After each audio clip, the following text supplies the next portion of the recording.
I'm Christian Abbott. I'm Nathan Lavender. I'm Sean Abbott, and this is the Red Mist Podcast.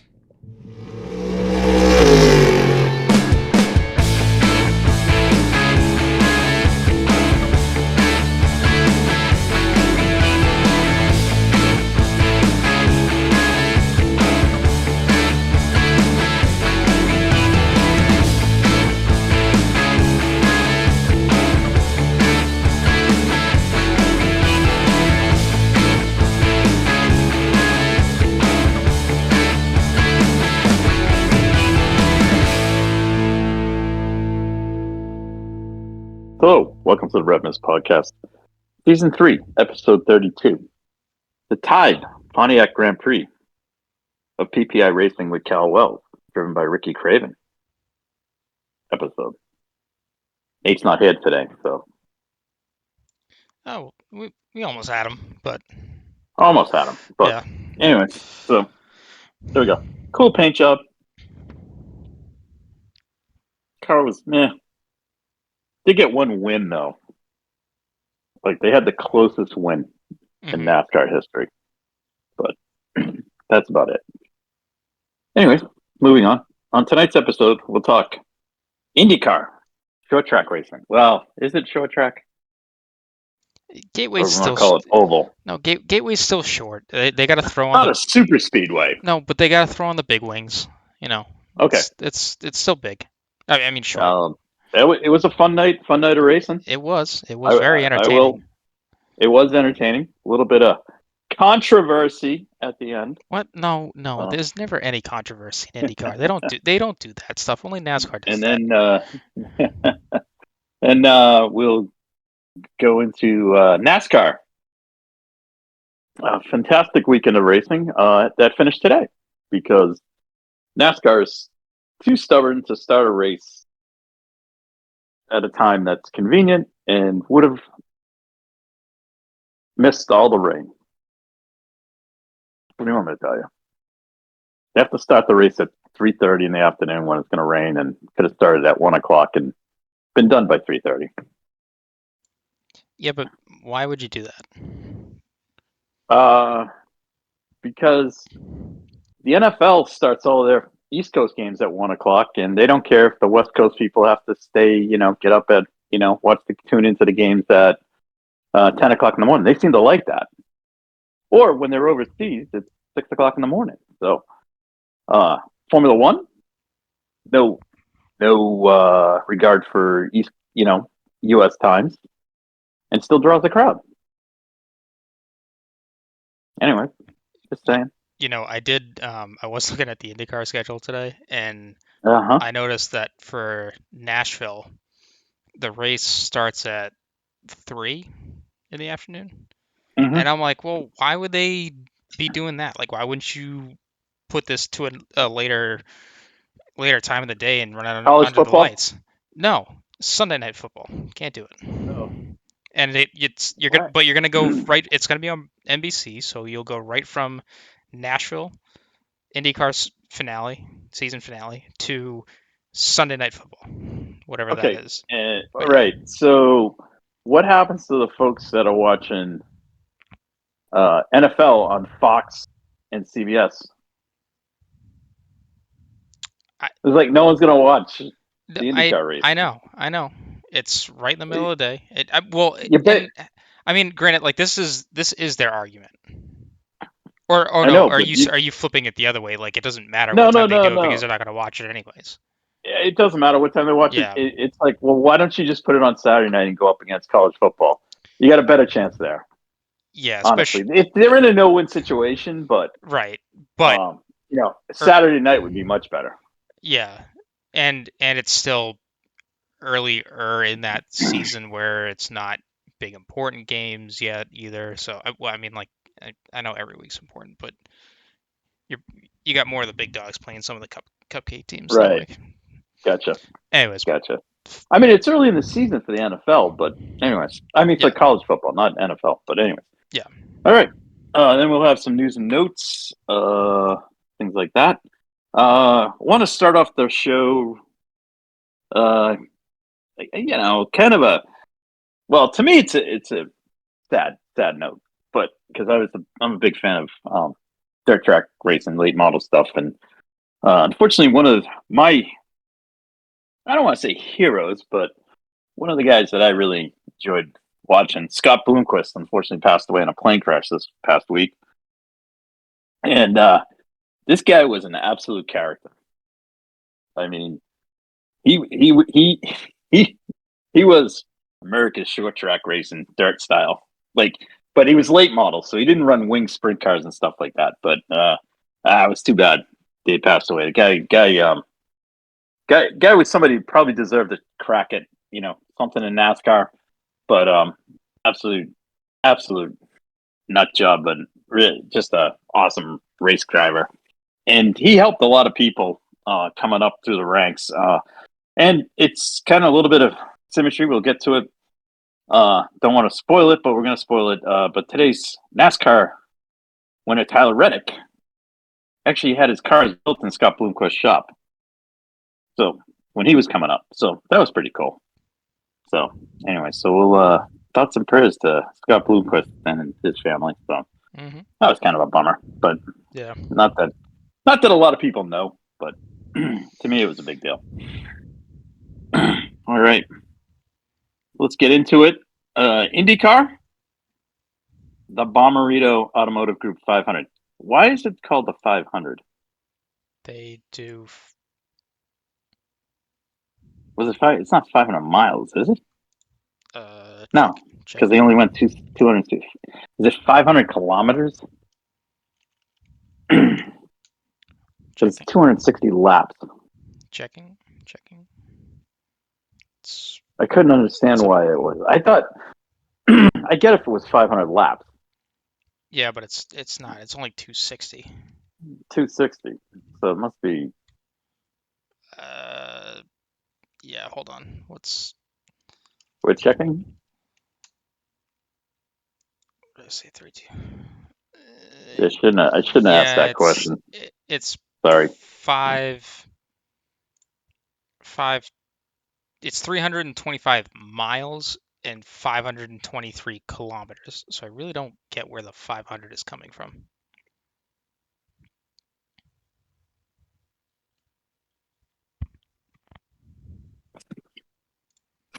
So yeah. It's 500 kilometers. Yeah. We're gonna go with. Yeah. Well, it's a little over that, but that's the only number that seems close enough to make sense. I gotcha. All right. I mean, I didn't catch qualifying, so I saw the highlights of qualifying. So I saw that, Yeah. I mean, McLaughlin was quick. I mean, it was a good overall field of cars, but then we had the engine changes, which pushed people to the back of the grid.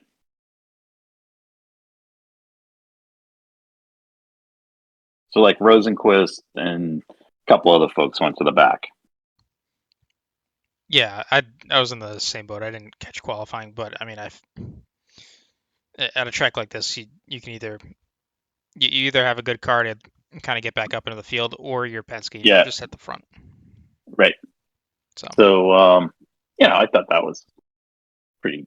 I don't know. Qualifying was pretty cool. As the kind of the, then we had Colton Herta had a crash in qualifying. So he went to the back of the field. And that, but as the green flag flew, the Penske cars moved to the front. But then we had Herta coming up through the field, working his way up. Grosjean made a couple moves to get to the front, and so did Connor Daly. And then, unfortunately, the two of them got caught up in the same incident because the car in front of them, basically the motor shut off. So everybody had to check out. And unfortunately, Romain got into a bit of Connor. Kyle Kirkwood got involved. I mean, and so essentially Connor's race, Grosjean's race, and Kirkwood's race kind of just went kaboom right away. Yeah. So they all fell back on laps, and then Kirkwood parked the car towards the end of the race. He ran till the end, and then basically they park the car so they get out of everyone's way, which I thought was kind of sporting. And then shortly thereafter, Pato had an engine go boom, and he was out of the race. So that was it was bizarre, but I mean that was bizarre, yeah. But so that kind of knocked. I would say it knocked Kirkwood, Grosjean, and Award out. Hard to say where Connor was because that was his first race in a bit. So, I don't know where, having just seen him. I mean, he was quick and qualified. So that took out a bunch of contenders. And then, Palou started kind of moving through the field, which I thought was not surprising. So he kind of moved up through the field. The one that really didn't make a move, even though he was trying to, was Scott Dixon. And I don't think whatever strategy they did, it didn't work this time. And then he got caught out on a yellow, which basically buried his chances to move up. So that was tough. I mean, for once, the fuel saving strategy for Dixon did not work out. Right. And then we had Malukas, who I think kind of hung in there with the Penske cars for most of the race. And in that, and then the other person that was kind of coming out of nowhere, of all people, was Stingray Robb.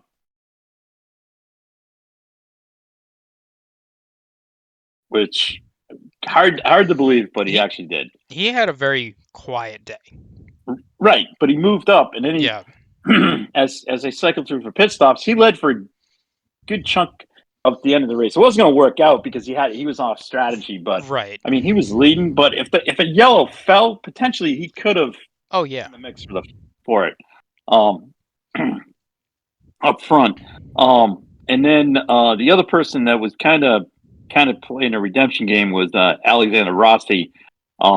And he was, coming up through the field.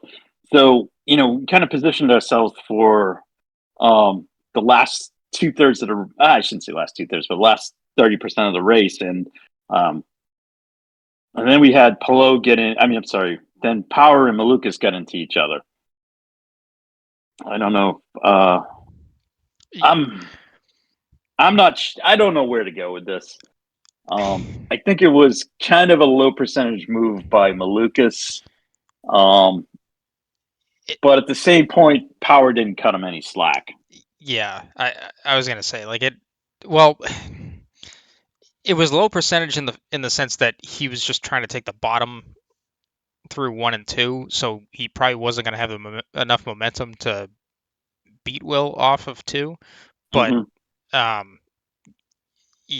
mean, Nate mentioned or made a comment too during the race, and he was like, that was pretty blatant on Will, to do that. And I was like, well, I thought Malukas didn't get far enough up alongside of him, but then I watched the replay back, and it was, I mean, he was there.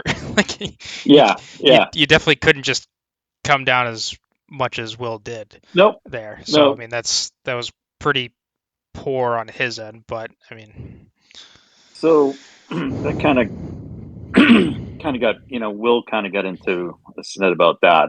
Mm-hmm. And then that kind of shuffled the field some more. So now we had like Newgarden and McLaughlin trying to basically, they ended up pitting,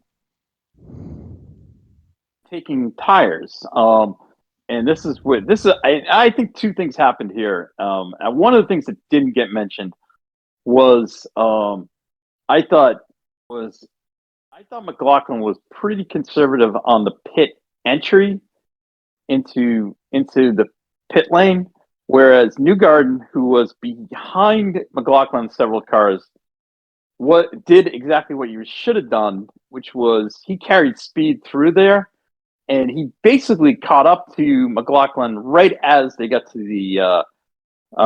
the pit entry line to where they have to be at speed. And he was right on his bumper. And I don't know if that never got mentioned on the broadcast, but I thought that was a good move by Newgarden at that point. And then now we got a battle for they're going to just take tires, no fuel, and basically Newgarden's crew did a 5 second stop, and McLaughlin's team didn't, and Lee changed hands in the pits, but to reset the order. And then everyone else who was behind them that theoretically was down a lap. So like Herter, Rossi, Power, those guys, because they had pitted, were down a lap. They got their lap back. They were behind those two. The track got cleaned up, and then we had. This is where I don't know. I thought it was before we get there, I just want to back it up to the stint beforehand, because Joseph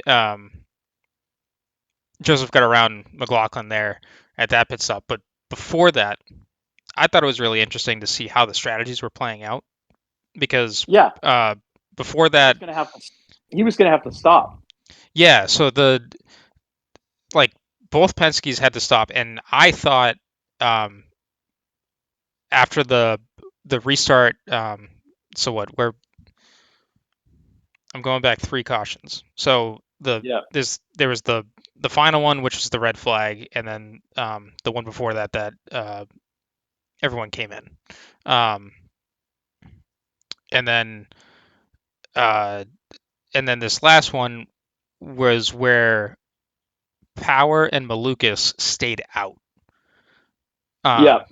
And McLaughlin and Newgarden pit. And at that point, I thought everyone who pit at that point that was on the lead lap would have been good. And initially, I was thinking that's a pretty bold move by Penske to keep one of their cars out and keep the rest of the field pinned down, essentially, for any cars that wanted to get their lap back.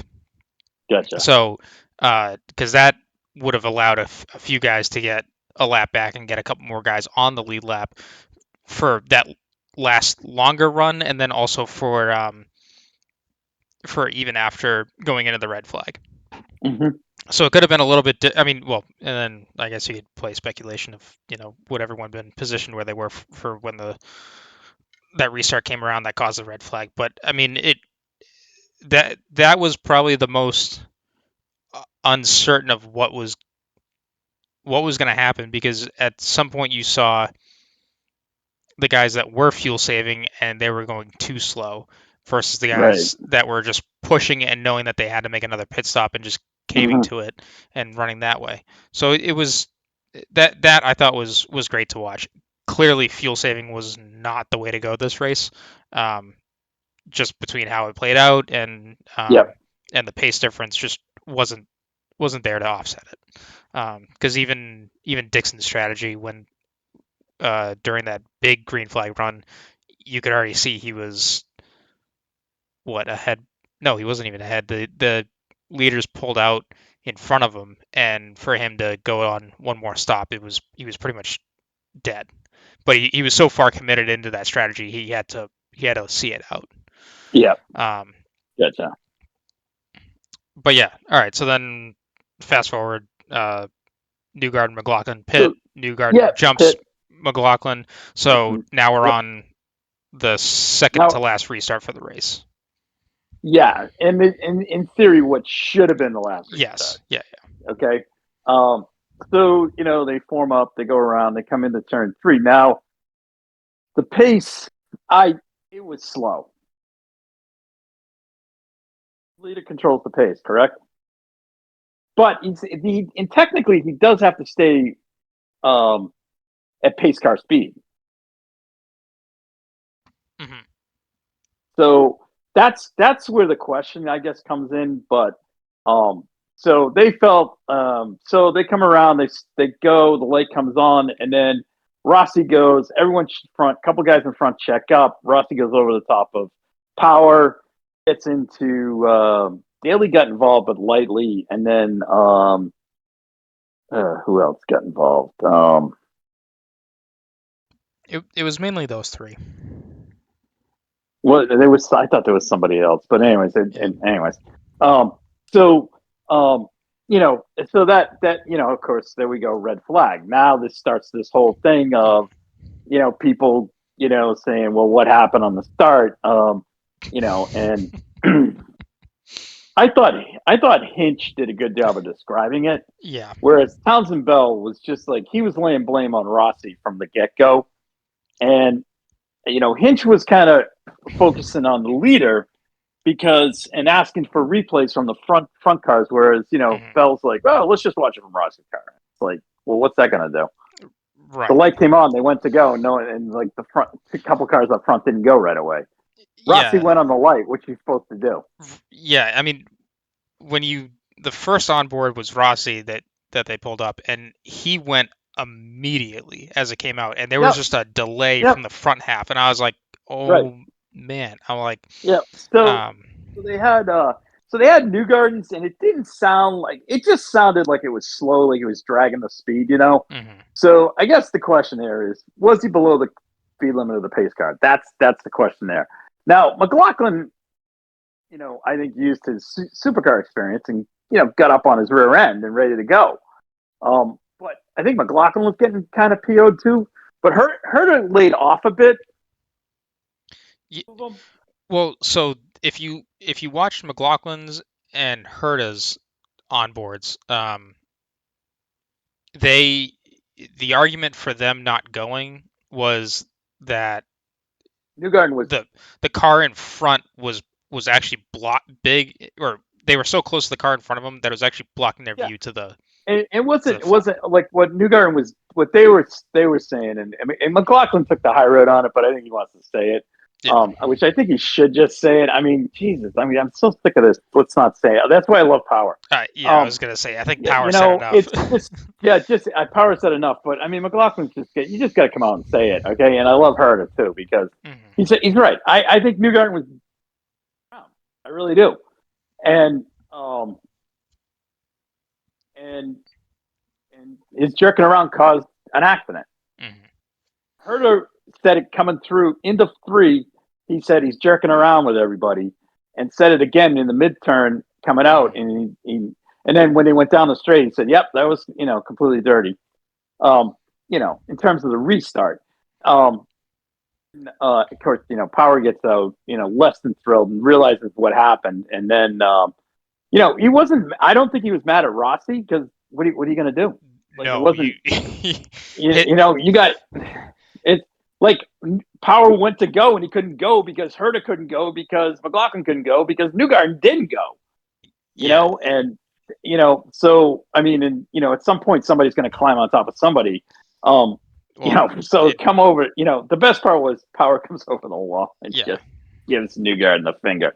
So now we have 3 now of Newgarden giving the finger. So which is great. We have the double bird at New Hampshire. No. Power giving the. Yeah, Power. Sorry, we have Power giving double bird, New Hampshire. This race, and then where was the other one he did it? Road America last year.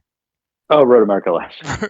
Road America last year was then they pulled. This is the all-time classic. So I had listened, and it kind of there's I had listened to Kevin Lee's Dinner with Races podcast. And they were talking to him about, what do you do in an incident like that? Because Kevin was he used to be the pit. Well, he's now doing the lead play-by-play, but he's doing the pits and stuff. And he goes, well, I always give the driver the benefit of the doubt. So I don't want to get in their face about anything because I want to make sure, if it's a heat in the moment thing. So he had been with Power a couple times. Oh, at what was it, Detroit, when they had the when the engine, like when they sat in the pit lane, the engine overheated, and he couldn't restart, and he was livid about that. And Kevin said something to him, and he said, "Nope, not now," and so they let it sit. So Dylan Welch sees him right thing. He goes, "You want to talk?" And then Power turns and just basically tells him to F off, And then he turns around and he goes, "Oh crap!" And he turns around and he actually talks to him. So he kind of he was pissed, but he kind of knew he did something wrong, and he ended up, talking, but I mean, it was kind of funny, that just like going to Power is it's hit or miss. I mean, God forbid if they were live on TV with that. I mean, I personally would have been in hysterics. Oh no, I mean, it was. Oh, you mean like live with when Dillon went to talk to him, Dillon, and then he goes, Will, can I get a word? Yeah. Oh my God! And then of course we would have had NBC, apologizing for 3 hours of salty language, and it was like it's like, what do you want when the guy gets clobbered? Well, gets put out of the race, doesn't agree with how it went down, and now you're asking for an interview. I mean, you got to let it, it's either hope the guy's going to cool down quick, or if he's somebody like Power, you got to give him like a couple minutes, and he's fine. But Power turned around and literally 30 seconds came back for an interview, so I gave him credit for that. I mean, it was pretty funny. Well, and you could see like when the crash happened, like he did not. His first reaction was not get out of the car, turn to whoever hit him, and go in their face. He went over the wall right to Newgarden, like that. Yeah, you could already tell. Yeah, you could already tell where he stood. And and then Cindric was kind of. It was kind of he didn't want to say it. I think he was gonna, which is fine. If I was him, I'm just gonna I'm not gonna say anything. Yeah. But McLaughlin is just he's got to get more like SVG and just say this stuff, and he's got to be like Power, because he's gonna just turn into this Penske robot. And it's like Newgarden right now. Half the reason people don't like him anymore, he's not personable. Yeah, I mean, because he just goes into denial mode. He does the whole PR thing, and it's like he never did that before, But then again, he wasn't on Penske. But I mean, it's like I like Power because Power thinks that everyone should just be themselves, and just and that's why I think McLaughlin should just do it and not worry about what somebody in Penske PR is going to say. Yeah, it's like, please, it's like that's the only bad thing of running for Penske. It's like you like Blaney runs over it all the time, and I'm sure he gets ripped all the time, and at Penske for saying stuff. I mean, I'm surprised Logano didn't get fined internally by Penske for last week's stuff, but that's the only bad thing of running for Penske, because it's just this whole image thing. But anyway, so so they clean that mess up, back to the race. Then we go around, but of course Newgarden doesn't lay around this time. He goes. I don't know what McLaughlin was thinking. It's like, dude, he's gonna go this time, and he did. And McLaughlin was like, forget it.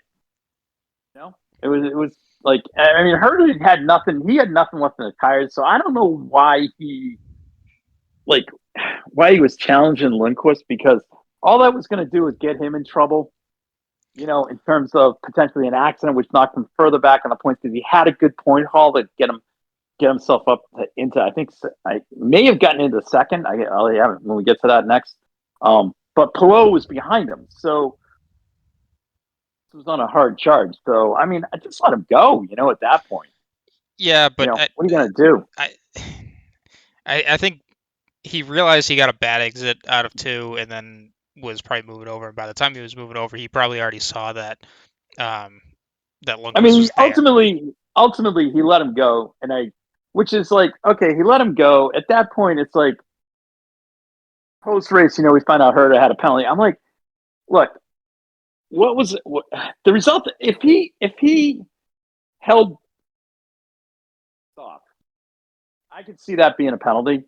Okay, or there was an accident. Given the fact that Lindquist got by him, it's like, well, at that point, there's no why. At that point, just let it go. I mean, there's no reason. That, and then the fact that did he run him to the edge of the track? Yeah, but he left him enough space so he wasn't in the grass. And then ultimately, when they got to the point of decision, he let him go. Yeah, like he knows when he's been beat. Right. So all they ended up doing, well, it worked out for Palou's favor, because they moved Herder behind Palou. Yeah. but it was just like this is my thing. It's like if you're gonna question Newgarden about the crap on the start, Yeah. whereas Herta just kind of like, okay, drove him defensively, yeah, went over the line, but then he let him go. It's like, okay, well at that point there's no penalty. Why give him the penalty? Mm-hmm. Whereas before the other one caused an accident, and I think that's the other piece that a lot of people are kind of fired up about. Yeah. Yeah. So, anyways, so race ends. Newgarden gets the win. We have Lundqvist, McLaughlin, followed by McLaughlin, Lundqvist, Palou, and Herta. Felix Rosenqvist fights up to sixth. Nolan Siegel with a good run to seventh. Marcus Armstrong eighth. Stingray Robb ninth, and Renus VK 10th. So, some new names up in the top 10. So that was kind of nice. Yeah. Yeah, no, for first top 10 for Stingray, so great job for him. And then second podium this year for Linus. Yeah, Linus, that's right. Yeah. Okay, so let's move over to the points. So now we move on to Portland. Yes. Road course.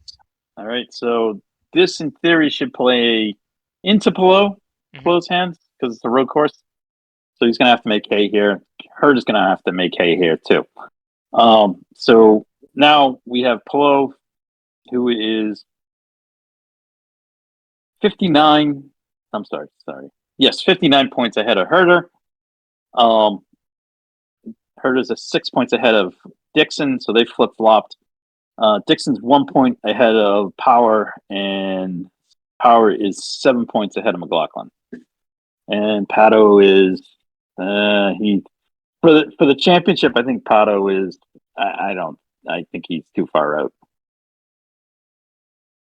He's at 345 to Palou's 443. So yeah, I don't. Yeah. I just don't see Pato unless he has a couple strong weekends coming up, but hard to say. No, I mean it's gonna take a retirement from Palou for this thing to kick back because he's already, because if he wins at, you have to assume if he wins at Portland, then he is playing the points game in the next three races, right? Yeah, and I mean he's what 60 points ahead right 60 now. points ahead of her, yeah. So he's already a race to the good at this point, right? So his thing is fall out of a race. If I'm in a race, I need to finish ahead of her.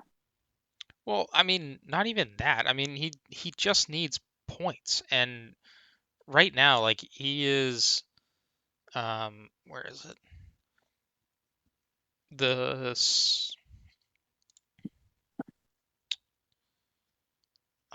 Why don't they ever make this easy to grab? Checking. Okay, if Palou does not finish outside of the top 5, other than Detroit, which take that with exception, but even if he finishes top 10 or top 15, like if it's top 10, whoever wins is getting 30 points on him. Yep. All right. So if he goes, I mean, we're gonna assume that he does well at Portland, so probably another top 5 finish there. So no one's really making any inroads there on him. And then Milwaukee is a doubleheader, and if that's the place where it goes wrong, but even that, it can't really be that bad because Gateway, they did okay. So if we're going to use that as the test bed for it, then he'll show up with a decent car, and then by the time it comes to Nashville, the championship will either be locked up or all he'll need to do is just finish at that point. Because regardless for showing up for a race, it looks like they just get 5 points. So, yeah. And then there's bonus points of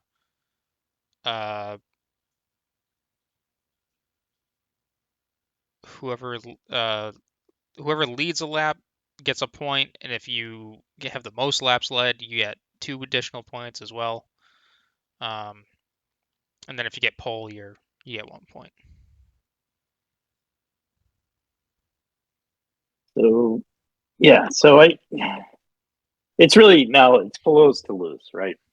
Yeah, at this point, it definitely is. I think the other interesting bit will be if Dixon can jump Herta for second place and get a Ganassi 1-2 in the points.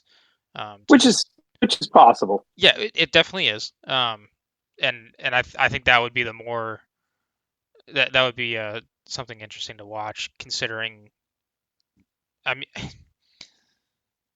I mean, at one point, like the question almost becomes, uh, how did Penske lose this year? I think that's another talking point potentially, because there's just inconsistencies across all 3 cars. Yeah, and I think I think the Penske on Penske crime, like we saw this weekend, that's happened a few times this year, and I think that's what's going to ultimately cause that team not to win the championship. Yeah, and I mean, I know. Look, you could even reinstate Newgarden and McLaughlin's finish from St. Pete. It would boost Newgarden by 50 points, so that would put him 367. Yeah. And I don't know where McLaughlin finished in that race, but he was up there. So even if we say 5th, that's 30 more points for McLaughlin, which that would put McLaughlin in championship contention. He would be in second if that's the case, So yep. Yeah, unfortunate, but and then McLaughlin had. Wow, man, McLaughlin is really too. It's either very good or it's very crap result for him. Yes. Yeah, he's had a couple of good results of late. But yeah, he's had it's feast or famine for him. Yeah. So. I mean, it's either it's either outside the top 20 or on the podium. Right. With the exception of a couple of races, but yeah, I mean, that's kind of the trend of his season. Where I mean, Palou has been Mr. Consistent all season, pretty much top 5s everywhere except for Detroit and Iowa, and then Dixon just had a couple more races where he was finishing outside the top 10. Top 10. So, and again, like, I mean, that's the thing with IndyCar. Like, consistency will get you there. And I mean, Herta's he's been on the podium and won at Toronto. But other than that, he had the spin at Indy that put him out. That was really unfortunate because he was running strong there. And then the first race at Iowa, he was outside the top 10. Oh, and Detroit. So I mean, those are his 3 bad races, but everything else has been inside the top 10. Yeah. So yeah. All right. So on to Portland we go. Yep. And we'll come back for our picks. Yeah, we can do that. Let's just talk NASCAR real quick. So as we said, there was a rain-affected race. They got about a third of the race in yesterday. Finished the last 2/3 today. And honestly, it was an uneventful race, to tell you the truth. It came down again. In typical NASCAR, it came down to a green-white checker. 2 times they took them twice to get it going, and essentially Tyler Reddick made the move and made it stick and left Will Byron behind, and he did get a push from Ty Gibbs, who's like kind of a technical partner because Reddick's on 23XI and Gibbs is with Gibbs. So, he did get a push there, but overall, like I said, the race itself was pretty uneventful. There was a big wreck in today's portion of the race. Larson went in. That the biggest thing they were having again was the tire wear, and Larson fell foul to it, and basically he went past somebody, got a little bit of the aero off the rear end of the car, and the car just went right around, and unfortunately, like 4 or 5 guys get into him, and that ended everybody's day there. And that was a couple of the contenders. Bubba Wallace was one of them. So, and Chris Buescher was the other. So that kind of impacted him. So anyways, that's kind of how that race went. I mean, the biggest gripe was, with everybody was, NASCAR, just being ridiculous with their start times and stuff. And I think it's starting to, at some point you got to start listening, to the team owners, to the fans, I mean, it's ridiculous. Yeah. I mean, I'm not, so, unfortunately, I'm not in that camp, and I don't watch the races, and right. You answered my gripe about the racing, which is, it ends in a green, white, checkered. Shock. Yeah, again, and it's not like, today was a green, white, checker. It was again. Yeah. It's just, and I mean, every time. Even actually, I shouldn't say I didn't watch anything. I did watch like 2 laps of the Xfinity race because I was because I flipped on the TV on Saturday. Sorry. Yeah, on Saturday, a little bit too soon before the IndyCar race popped on, and okay, and that was still going. Oh, and that was that was held up because of rain too.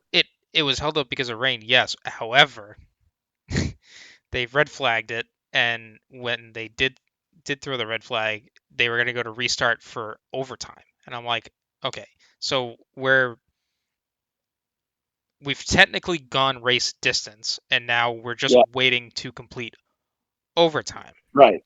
Yeah. Because we can't make a decision on the order that we already have and just abandon the race because it rains. Like, weather happens. Yeah. And and don't get me wrong. I know we watch F1, and like you can sit there and be like, oh well, it's boring. The same guy wins all the time or whatever. Yeah. And sometimes some of that stuff's starting to creep into F1 too. Yeah. But it's really wrecking the race experience. But my point about what I'm trying to say here is, like, I get F1 can be boring some days, but at least like there is no overtime. Like, they throw you're right. They throw the red flag, and it's reasonable. I mean, like the IndyCar red flag at Gateway, those ones I'm kind of indifferent about because I know it stinks finishing under yellow, but like, you're only throwing a red flag in that case because you want the race to end under green and have a proper finish, which fine, but it, like, sometimes you win a race because of that. Like, what if Malukas was in the lead at that point? He wouldn't want it to be red flagged. He would want it to, finish under yellow and get going. Or even if it wasn't Malukas, like if it was some other lower team, like say it was Stingray Robb, say he got caught out in the right spot, right time, and it worked out for him. Like the thing that it's starting to creep into a little bit of IMSA too, because they when they have these incidents at the end of the race, they're setting they donkey around with it to the point where they create a 10-minute shootout, which is completely contrived for television. Right. So it's just like, come on, who are you kidding? All right. Well, and it's just getting back to what like NASCAR is. It's like, all right, we're gonna run the cars for 400 miles, and then let's have a 2-lap shootout. Like, why? Well, why do we need to run? Who's the overarching owner of IMSA? No. I get that point, but I mean, if you're just gonna have a race end with a green, white, checkered, why run the full race at all? Right. And again, like, just if you want different winners or whatever, like, throw out qualifying, have everyone literally show up. You get a warm up lap to see if your car runs, and then you grid up based on where you draw your position out of a hat. I mean, Right. like that's where you're going with it. If you want to play Yeah. it to the extreme, like Yeah. that's No, you're 100% right. which if that's how you want a race series to be run, just say it. I mean, Yeah. you'll probably get eyes on it because it'll Yep. be exciting and it'll be like horse racing. Everyone watches horse racing because the it's one lap and that's it. So, All all right, right. rant Yeah. No. rant over. There we go. Rant's over. All All right. the only other thing about NASCAR is I heard cars went flying. Yeah. Corey LaJoy got upside down. Yeah. Yeah. No, it's you know. Um. It's yeah. It's like 2 weeks in a row. Whatever. Yeah. You know. Um. All right. Let's just take a quick look at the standings. So now, That's right. That's right. We have updated standings not only because of yeah, Reddick's win, but yeah. because of some news So that came out after we posted last week's episode. what? Oh, last week after. Oh, yeah, because Austin Dillon didn't. Right. So Austin Dillon, that was the big thing. Yeah. So Austin Dillon's win last week was thrown out post the recording of our podcast. The win still stands. The win stands, but it's effectively his playoff eligibility is now revoked. Yeah, I don't know. Just take the win away. I know. Like, whatever. I'm And then sorry, that led to the automatic yeah. bid to the playoffs is gone. So they got fined. The team got fined. Dylan, basically he got fined by not being in the playoffs. Childress got fined. The spotter got suspended for yelling "Wreck 'em," which was like so blatant it wasn't even funny. And then Logano got penalized for a little bit of BS on the pit lane. But I'm going to go with him. I'm going to say this. Yeah, he shouldn't have done that. But B, people doing in the pit lane in the race. I mean, basic cars were coming off it was a hot track at that point. What were people doing in the pit lane? So what was Austin Dillon's entourage doing in the pit lane? Yeah. It's a hot track. They're not supposed to be there. Mm-hmm. You're not supposed to be there until every car is off the track and in the appropriate line. So whatever. But anyway, so that was a lot of that. There's an appeal going on. Hopefully that'll amount to nothing. So we'll see what happens there. So right now, our points leader, without Reddick's the overall points leader, but he's locked in with today's win. Truex is still leading the guys by 30-something points over Ty Gibbs. So NBC was wrong on that today. They were saying that he had taken over that. He had not. And then we got Buescher, Chastain, and Darrell Wallace still hunting around. Kyle Busch is on the outside looking in. He's in 17th behind Suarez, with Chase Briscoe right behind him. So Austin Dillon has a win, but he will not be in the playoffs. So that's that. Next up for NASCAR, it's the Coke Zero Sugar 400 from Daytona. Whoa.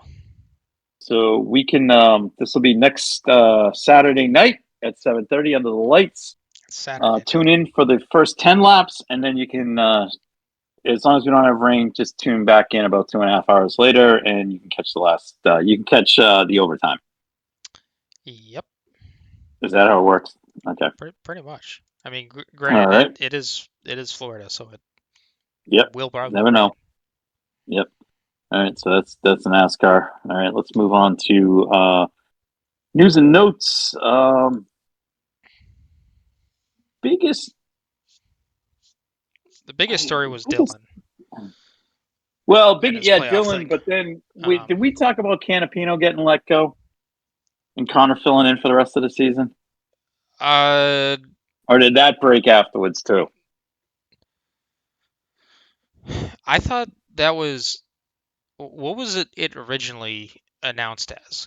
Because Because the story came out that Canapino split with Juncos. He split with basically they released him. Yeah. They're concerned about the leader cup points. So they're bringing Connor in to get that. I mean, Connor had a decent finish here, still got some points. Mm-hmm. So that helps. Then, now we got, we still have 3 oval races left where Connor is quite good at. Yep. Obviously he's decent on the road course where I think Agostino was pretty decent too. So Connor has to, if he gets a top 10 finish here, then I would say at Portland, I would say it's a plus. Mm-hmm. So that's happening. We talked about Malukas going to Foyt. Yes. Yep. Right. Because then that snowballed into where does Rossi go?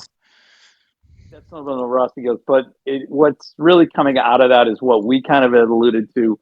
Really, what the real reason is that Penske wants to take a look at Malukas for, possibly, I think, replacing.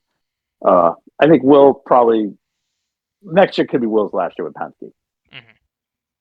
So I think he's taking a look at 2025 to see, where he is. Yeah. So, unless he's looking at Santino, God only knows.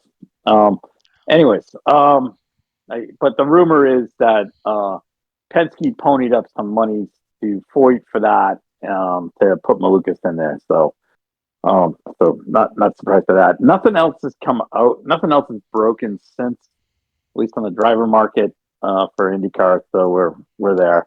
I mean, this is also a Monday we're recording this on too. So yeah, Monday we're a little bit early this week. There could be some stuff. Story could be breaking. Yes, could be breaking right now as we speak. Yeah, could be.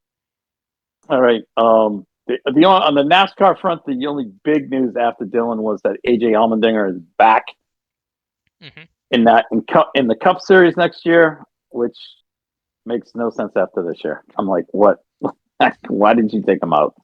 You're bringing him right back. So I just don't get that. But anyways, glad AJ's back. In terms of, I think that's it. IMSA this weekend. They have the GT Festival down at VIR. Yep. It's going to be. Weekend. Where is? Oh, I just had it.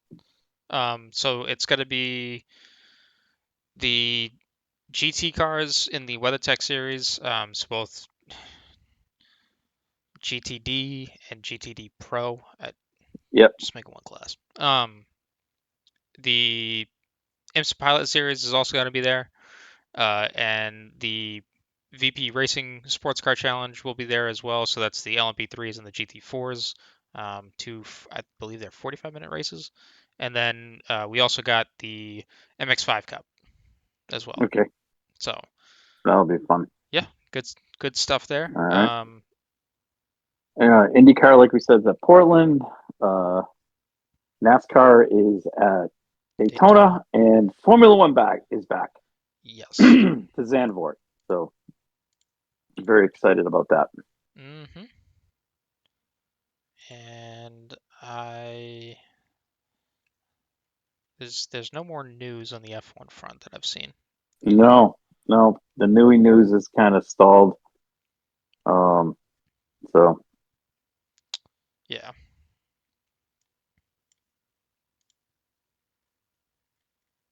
So we'll see what goes on there. Mm-hmm. Oh, look at that! Nate posted a picture on his boat. Yes, he did. That's very exciting. Yeah. We wish Nate. Well, not his boat. His first assignment. His job. Job. Yeah. Make it sound like holy crap. Yeah, we'll wish Nate good luck on his first journey. It's exciting. He said he's going over to Europe, I think. Is he? All right. So he's going to hit like Germany and I think Netherlands and Belgium too. I think he's doing that kind of a road trip. All right. So that's exciting. Yeah. All right. All right. So why don't we get into our NASCAR pick? I mean, our NASCAR picks, our IndyCar picks for Portland. Yes. Let's do that. All right. And we'll do our Formula One picks to close out the show. All right. Nate got his picks in too. Yes, I saw that. And also congratulations to Nate for picking Newgarden of the Penske boys to win Oh last yeah, week. So he got that. Honestly, all of our picks were looking great until like late in the race. Late in the race, because Daly was going strong and then had his incident. And then Malukas was right there in the top 4 with the 3 Penske drivers, and the 3 of us picked a Penske driver to win, so we all had pretty good odds going into that. That was pretty cool. Pretty good. So for Portland this week, Nate is going to go with Plo to win, and he's got Marcus Armstrong as his dark horse. Dark horse, I like that. Yeah. All right, I am going to go with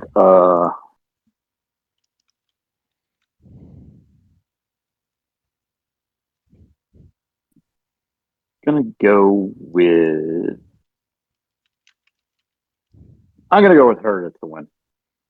Okay. And my dark horse is going to be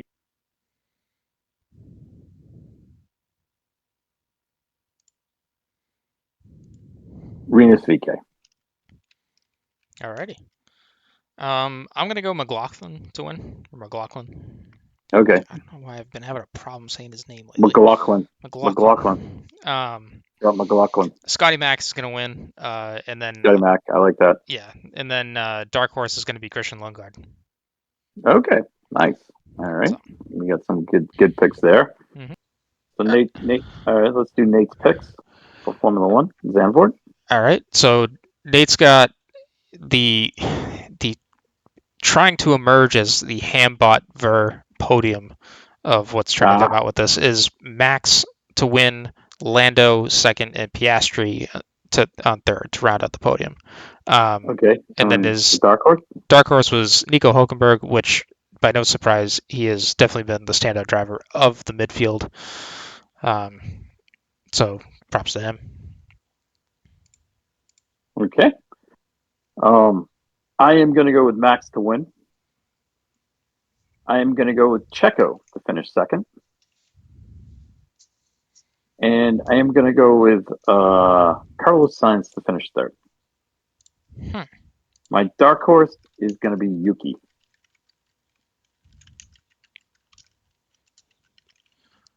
Max, Checo, Sainz, Yuki. Okay. All right. I'm going to go Max to win again, so I'll put the kiss of death on there. But, it's his home race, so that's what we're aiming on this time. Yep. And then I'm going to go Lando second as well. Third, I'm going to go with Alonso because they did really well here, or they've been doing. Aston Martin has done really well here for the past couple of years, so maybe there's hope that they got something left. Also, always going to root for Fernando. And then my dark horse, because he finished on the podium last year, is going to be Pierre Gasly. All right. So, yeah. There we go. All right. And on that note, good night. Thank you guys for listening to the Red Mist Podcast, hosted by Christian Abbott, Sean Abbott, and Nathan Lavin. It's produced by Christian Abbott, and music is by Alex Zwart and Harrison Tate.